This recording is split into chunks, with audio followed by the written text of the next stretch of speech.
आ गए और महाराज एक एक टुकड़ा दोनों भाइयों ने लिया और सभी सैनिकों का महाराज उद्धार कर दिया। बोली राधा वल्लभ लाल की जय। सभी सैनिकों का महाराज उद्धार कर दिया। अब बात कंस तक गई। अब जैसे ही कंस को पता चला कि उन दोनों भाइयों ने महाराज जो धनुष यज्ञशाला में रखा था उसे तोड़ दिया, भंग कर दिया। अब कंस को सारी रात नींद नहीं। कंस घबरा गया। अब महाराज वो बैठता तो से परछाई में काल नजर आता। बोले अगर उठता तो काल नजर आता महाराज। अब महाराज रात भर नींद नहीं आई, सपनों में भी वही। अब कहते जिसका काल आ गया हो उसे नींद कहाँ आ सकती। अब महाराज सुबह हुआ, प्रातः काल कंस ने कहा कि जाकर के उन दोनों भाइयों को बुलवा। अब महाराज पहलवान जो थे बोले अखाड़े में जाओ और उनसे युद्ध करो और उस युद्ध में उन दोनों को मार दो। महाराज अब कंस सबसे ऊंचे आसन पर बैठा, जो महाराज सबसे ऊंचा महल था। और रास्ते में महाराज चालाकी से कुबलिया पीठ नाम का हाथी रखा, खड़ा करवा दिया। अब भगवान आ रहे थे तो महाराज हाथी सामने खड़ा। भगवान ने कहा देखो हटा लो इसे, इसने सारा रास्ता रोक रखा। बोले देखो अगर निकलना है तो आराम से निकल जाओ, हटाने वाले नहीं। देखो भगवान ने कहा प्रेम से बोल रहे हटा लो। बोले देखो ज्यादा मत बोलो वरना हम छोड़ देंगे तो मारे जाओगे, और हाथी तो नहीं हटाने वाले, जो बने सो उखाड़ दो। भगवान ने कहा ऐसे नहीं मानोगे। बोले नहीं मानेंगे। अब महाराज भगवान को क्रोध आया और भगवान ने उस हाथी को एक मुक्का दिया और उसका उद्धार कर दिया। अब जो भगवान ने जिसका हाथी का उद्धार किया और उसके दांत को महाराज उखाड़ लिया। अब दोनों भाइयों ने एक एक दांत लिया और लेकर के महाराज आ गए। अब जैसे ही महाराज अखाड़े में आए, कहते हैं भगवान जैसे ही आए तो सबने अपनी भावना से दर्शन किए। कहते हैं जिसकी रही भावना जैसी। कहते भगवान को सभी ने अपने अपने रूप में दर्शन किए। जो महाराज हमारी गोपिकाएं उन्हें प्रेम के रूप में दिखे। बोले जो छोटे छोटे गोपाल थे उन्हें महाराज मित्रों के रूप में दिखे। बोले जो हमारे गोप थे उन्हें महाराज एक पुत्र के रूप में दिखे, बालक के रूप में। और बोले जो पहलवान थे महाराज उन्हें वज्र के रूप में दिखे। बोले जो राजा थे महाराज उन राजाओं को क्या दिखेगा। बोले महाराज उन राजाओं को काल के रूप में दिखे। और महाराज जो कंस था उन्हें तो केवल बस कान्हा ये लग रहा था कब मर जाए और कब हमारी जान बचे। अब महाराज पहलवान जो वहां पर थे मुष्टिक आदि उन्होंने संबोधित किया भगवान को। बोले हमने बड़ा सुना है अपने शंखचूर्ण तृणावृत पूतना आदि राक्षसों का वध कर दिया। आज हमारे जो महाराज कंस है ना वो आज आपको महाराज लड़ते हुए देखना चाहते। वो देखना चाहते कि तुम में कितना बल है। भगवान कहते क्या बात कर रहे हो। हम इतने इतने से आप इतने बड़े बड़े, और अगर हम युद्ध करेंगे तो हम तो हार ही जाएंगे। बोले ज्यादा मत बनो, हमने बड़ा सुना है आपके बारे में और आपको युद्ध करना पड़ेगा वरना आप क्या कहलाएंगे। बोले रणछोड़। महाराज कहते रणछोड़ भी भगवान का एक नाम था। ये कथा आगे आएगी। बोले आप कायर कहलाओगे। भगवान के अनेक नाम पड़े महाराज, इतने नाम हैं कि गिनाऊं क्या मैं। कई प्रकार के नाम पड़े भगवान के। जो कार्य करते उसी में महाराज उनका नाम आ जाता। पहलवानों ने कहा ज्यादा मत बनो, आराम से आओ और युद्ध करो, वरना कायर कहलाओगे। और हमने तो बड़ा सुना है आपके बारे में कि आप बड़े युद्ध करने वाले हो। हाँ, बड़े बड़े राक्षसों का उद्धार किया आपने। अब कहते हैं कि जब नहीं मानते तो आओ फिर अखाड़े में महाराज। आज भगवान गए और महाराज युद्ध प्रारंभ हुआ। बोले दो दो हाथ हुए। आज भगवान ने कोई अस्त्र का प्रयोग नहीं किया, कोई शस्त्र का प्रयोग नहीं किया, ना ही कोई तलवार या धनुष बाण दिए। बोले सभी को हाथों से उद्धार किया। महाराज किसी को एक तमाचा ही मार देते उसका उद्धार हो जाता। बोले किसी को एक मुक्का ही मार देते उसका उद्धार हो जाता। कहा कट नाम का पहलवान था, आज बलराम जी ने उसका भी उद्धार किया। और तोशल नाम का महाराज कई पहलवानों का उद्धार किया। अब कंस महाराज जब देखा कि सारे मारे गए, अब महाराज कहता है कंस की टूट पड़ो सारे, और इन दोनों भाइयों को आज मृत्यु दंड दे दो। अब जैसा ही ऐसे सुना महाराज तो भगवान भी क्रोध में आ गए, और भगवान सीधे महाराज कंस जहां बैठा था, जहां कंस बैठा था महाराज सीधे सिंहासन पर चढ़ गए। महाराज जैसे भगवान को आते देखा तो कंस ने भी ढाल और तलवार ले ली। और महाराज आज केसों को कंस के पकड़ते हैं। तब कंस कहता है छोड़ दे कान्हा, बड़ा दर्द हो रहा है। कहते ना मामा। बोले कैसा लग रहा है? जब तूने मेरे माँ के केस पकड़े थे तब उसे भी ऐसे ही पीड़ा हुआ। बोले दूसरों का दुख तो बिल्कुल नहीं समझता, जब खुद पर बीतती है तब पता चलता है। बोले मामा इसी प्रकार से मेरी मैया को भी दुख हुआ था जब तूने उसके केस पकड़े थे। आज केसों को पकड़ा और कंस को महाराज वहीं से नीचे फेंका और छाती पर चढ़ गए महाराज।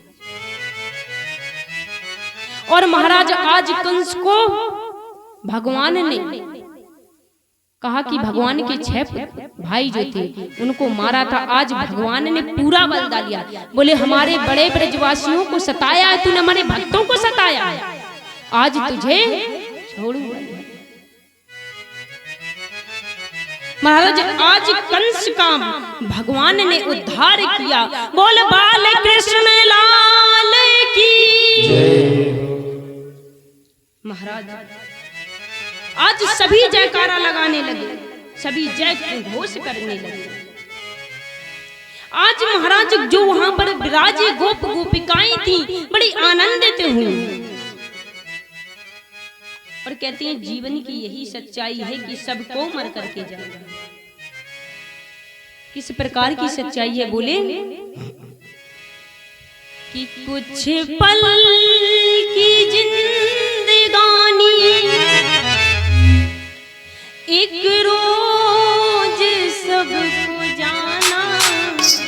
और जो कमा कमा कर रख रहे हो उतना ही रखो जितना जरूरी है, भगवान का भजन कर लो। कहा कि कुछ पल की जिंदगानी एक रोज सबको जाना, और बरसों की तू क्यों सोचे पल का नहीं ठिकाना।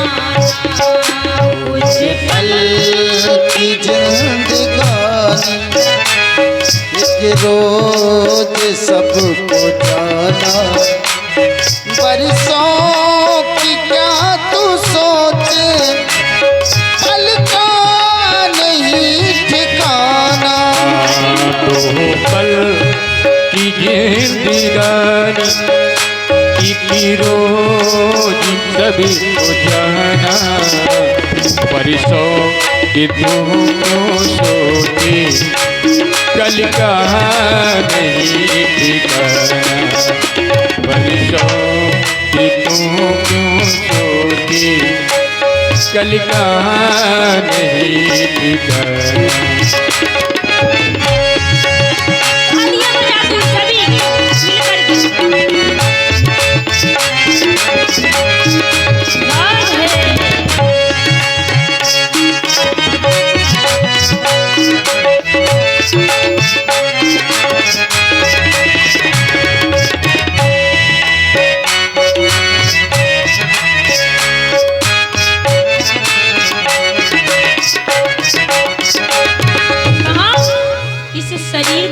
रखते हो ना, क्या करोगे शरीर?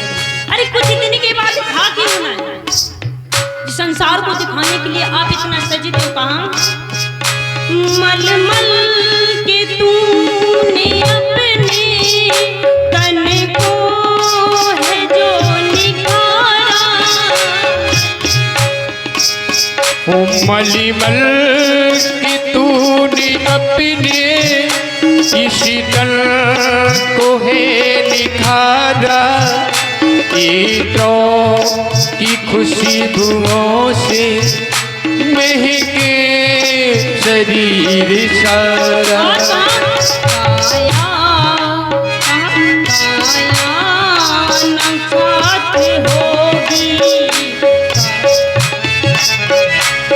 काया निसात होगी, काया दिखा के होगी, ये बात न भुलाना। परसों की तू क्यों सोचे, कल का नहीं ठिकाना।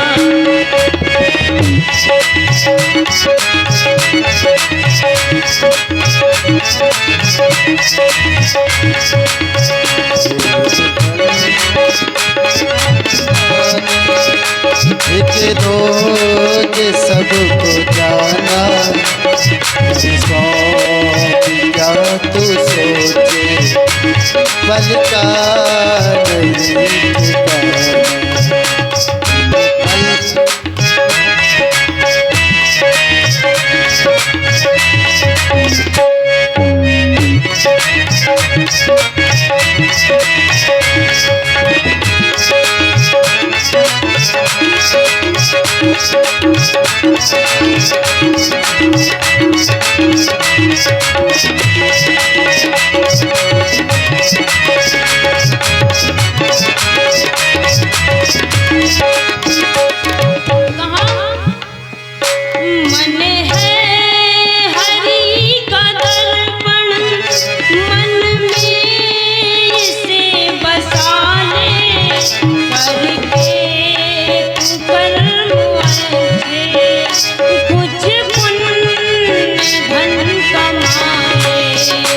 मन है हरि का दर्पण, मन में इसे बसा ले। करके तो कर्म अच्छे, कुछ पुण्य धन कमा ले।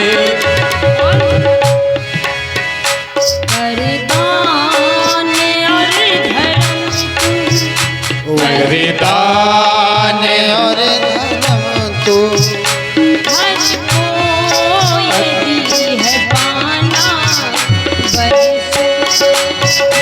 क्यों सोचे, कल का नहीं ठिकाना।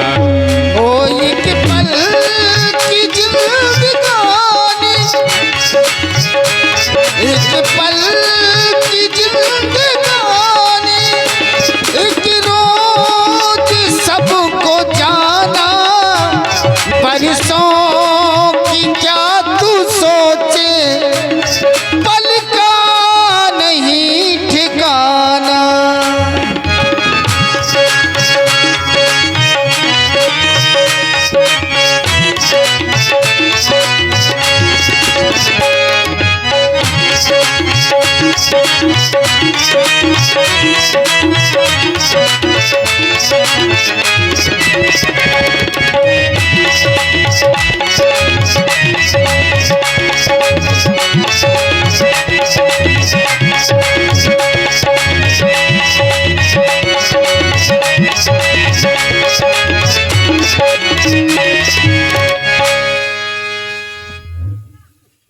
महाराज आज कंस का उद्धार कर दिया भगवान ने। आज सभी गोपी गोपिकाएं आनंदित हो रही। कहते हैं महाराज ये संसार भी झूठा है, इस शरीर को हम कब तक सुरक्षित रख सकते हैं? बोले रखो, उतना रखो जितना काम का है, ऐसा मत रखो कि इसी शरीर में जीवन बिता दो आप भगवान परमात्मा को भूल जाओ।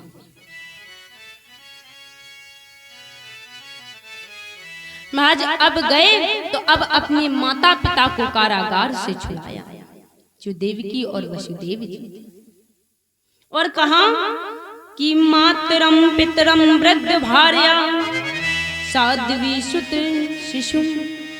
कहा कि मैया आपने पुत्र सुख नहीं देखा, इसलिए आज से मैं केवल आपके पास ही रहूंगा। कहा कि आपने बड़े दुख सहे, कंस मामा ने मेरे 6 भाइयों को मार डाला,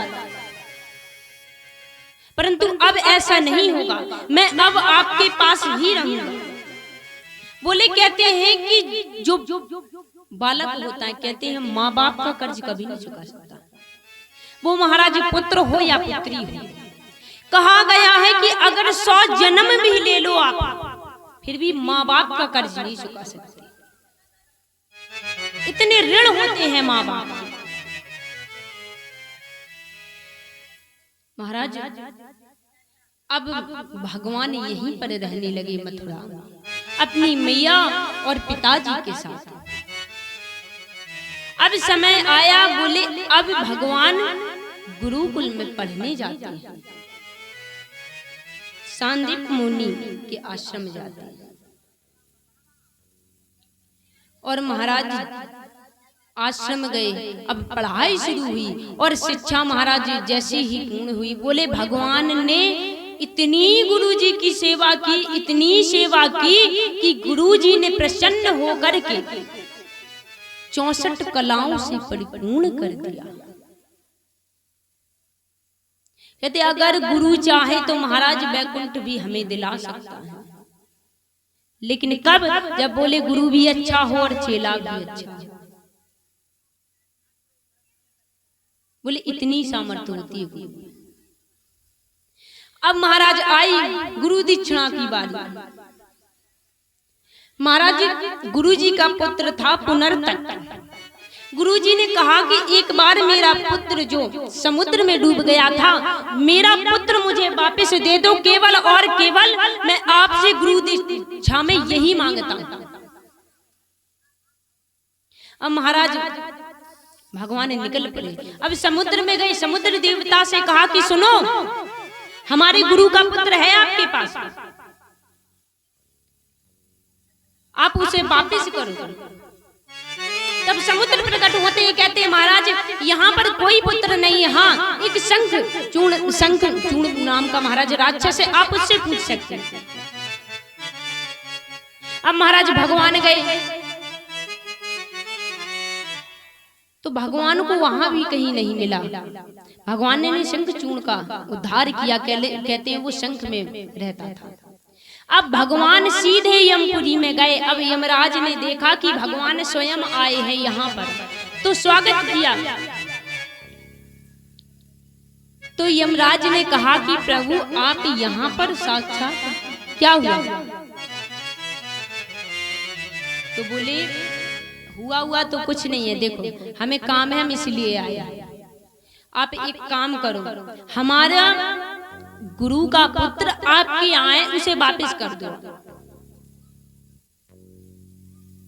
तो आज यमराज महाराज भगवान की आरती स्तुति की और गुरु जी के पुत्र को दिया, और पुत्र को देकर लेकर के भगवान आते हैं गुरु जी के पास और सौंप देते हैं। आज गुरु जी प्रसन्न हुए और भगवान से कहते हैं अब जाओ आप। अब महाराज भगवान मथुरा लौट आते हैं। कहते पहले की राजनीति भी महाराज बड़ी अच्छी थी, पहले हर चीज का नियम था। बोली शिक्षा पूर्ण की तो बिना गुरु की आज्ञा से गृहस्थ आश्रम में नहीं जाती थी। जब शिक्षा पूर्ण हो जाती थी, आप 25 वर्ष या 24 के हो जाते थे, 20 के, तब गुरुजी आज्ञा देते थे कि जाओ अब जाकर के गृहस्थ आश्रम बसाओ, तब करते। अब तो महाराज 18 साल के हो या 22 साल के हो, गुरुजी आए या कहें या न कहें, शादी अपने आप कर लेते हैं, गृहस्थ आश्रम में चले जाते हैं। कोई नहीं पूछता गुरुजी। बोलेंगे क्यों? गुरुजी ने नहीं की थी क्या गुरुजी ने हमसे पूछ के करी थी? महाराज बिना ही पूछे। अब महाराज यहाँ पर एक दिन भगवान उदास बैठे, विचार कर रहे हैं। क्या विचार कर रहे हैं? याद करें, उन दिनों को याद करते हैं। कहते ना कि याद याद याद बस याद रह जाती। आज याद करी उन दिनों को कि जब कैसे गैया चराते थे, कैसे मैया के हाथ की रोटियां खाया करते थे, कैसे ग्वाल वालों के हाथ से माखन खाया करते थे, कैसे गोपियों को हम छकाया करते थे और माखन चुराया करते थे। आज याद कर रहे हैं उन दिनों को। तब एकांत प्रेमी उद्धव जी को बुलाया और हाथ में हाथ लेकर के कहा कि उद्धव जी, मैं आपसे एक विनती करता हूँ। क्या? कि मैं जब आया था ना यहाँ पर, तो मैं गोपियों से कह करके आया था कि केवल और केवल मैं 2 दिन तक रहूंगा, 2 दिन के बाद तुम्हारे यहाँ वापस आ जाऊंगा। मैं परसों की कहकर गया और आज बरसों बीत गए। कहते हैं भगवान से जब गोपियां मिली थी ना कुरुक्षेत्र में, महाराज 100 वर्ष बीत चुके थे। सोचिए, जो गोपियां पल भर के लिए भगवान से बिछुड़ती नहीं थी, आज 100 वर्ष कैसे व्यतीत किए होंगे। आज उद्धव जी से कहते कि मैंने परसों की कही, आज बरसों बीत गए। उद्धव जी, मुझे बड़ी याद आती है। कभी कभी तो वो गोपियां मेरी याद में विराह में इतना रोती हैं कि महाराज मूर्छित अवस्था में आ जाती हैं, खुद का होश नहीं रहता। और मेरी मैया की तो मैं क्या कहूँ, महाराज रात रात भर मुझे लोरी सुनाती थी। आज वो किसे लोरी सुनाती होंगी, किसी को देख कर के जीती होंगी। महाराज पता है उद्धव जी, जब कोई गोपी शिकायत लेकर के आ जाती थी और कभी भी कोई गलती मेरी हो भी, फिर भी मैया मेरा ही पक्ष लेती थी। आज मैं सोचता हूँ ना तो बड़ा दुख, दिल में बड़ा दुख होता है। कहा कि आज एक काम करो, तुम चले जाओ और जाकर के उन गोपियों से कहो, उन गोपियों का हाल चाल पूछो जाकर के। देखो उद्धव जी ने कहा कि देखो कान्हा, मैं चला तो जाता हूँ।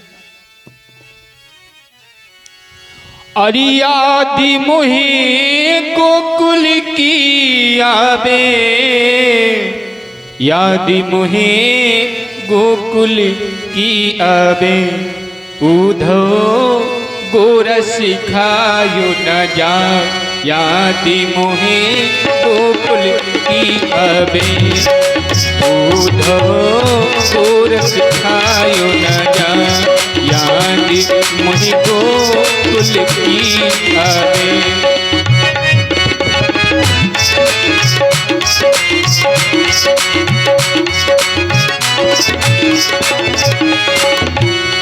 यादि मोहे गोकुल की आबे, यादि मोहे गोकुल की आबे, उद्धव गोरस खायो न जाय, यादि मोहे गोकुल की आबे, उद्धव गोरस खायो न जाय, यादि मोहे गोकुल।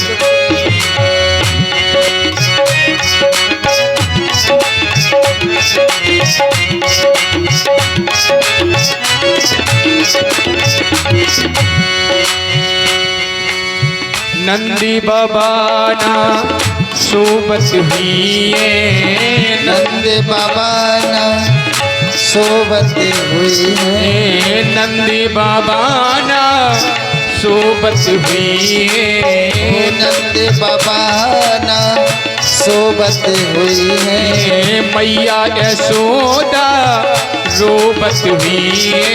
ओ मैया यशोदा रोबत हुई है। नंद बाबा ना सोबत हुई है।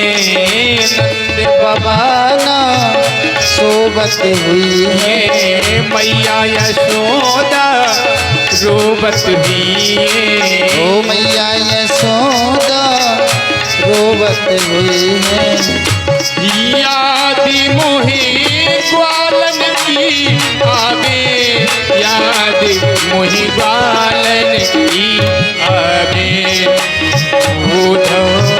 गोरस खायो न जाए, याद मोहे गोकुल की आवे।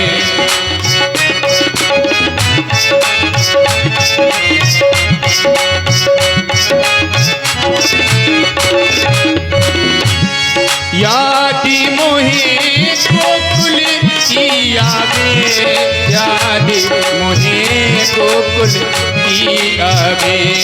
याद मोहे गोकुल की आवे, याद मोहे गोकुल की आवे।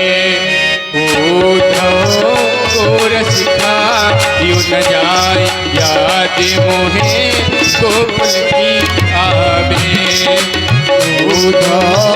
गोरस खायो न जाए, याद मोहे गोकुल की आवे। गोरस खायो न जाए, याद मोहे गोकुल की आवे। कहा कि उद्धव ब्रज में जाओ और उन गोपियों का हाल करो। देखो कि वो गोपियां कैसे जीती हैं और उन्हें समझाओ।